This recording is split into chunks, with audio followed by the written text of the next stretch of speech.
මගේ හිටපු මහත්තයා මට හොරෙන් මාව ගැරන්ට් එකට දාලා වාහනයක් කරන් ඉන්නකම් මාව රවට්ටලා දැනුත් හොරා කනවා. මේ පාර තමයි ඔය හොරා මම කවුද කියලා හරියටම දැනගන්නේ. රටම දන්න පියුමි හංසමාලිගෙන් එලවා දැමූ ප්‍රගීට්ට එරෙහිව පැමිණිල්ලක්. නිරූපණ ශිල්පිනී පියුමි හංසමාලි පිළිබඳ මෙවන විට සමාජ මාධ්‍ය උණුසුම් වන පුවතක් වූයේ ඇයගේ දෙවන ස්වාමියා වූ ප්‍රගීත්ව තමන්ගේ නිවසින් එලවා දැමීමේ පුවතයි.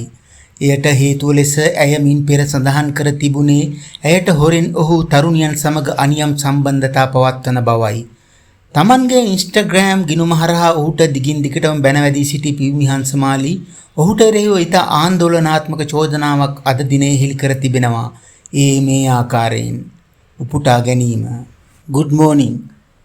මගේ එක්ස් මහත්තයා හොරා මගේ අස්සන හොරාට ගහලා වාහනයක් ගත්තා. මේ පාර තමයි ඔය හොරා හරියටම දැනගන්නේ. පියුමි හංසමාලි කවුද කියලා. ඉන්නකම් රැවට්ටුවා. දැන් මම අයින් කරාට පස්සේ ෆයිනෑන්ස් කම්පැනි එකත් එක්ක එකතු වෙලා මාව ගැරන්ටි දාලා මම දන්නෙත් නෑ. ඔක්කොම හදලා මගේ අස්සනත් හොරාට දාලා. එකක් කරන් ඇතුළට තමයි දැන් යන්න වෙන්නේ. ඉන්නකම් මාව හූරන් කෑවා. දැන් මගෙන් වෙන වෙලා ගිහිල්ලත් හොර වැඩ. උපුටා ගැනීම අවසන්. ඒ අනුව ඔහුට විරුද්ධව ඇය නීතිමය ක්‍රියාමාර්ග ගැනීමට අදහස් කරන බවටයි වැඩි දුරටත් වාර්තා වන්නේ.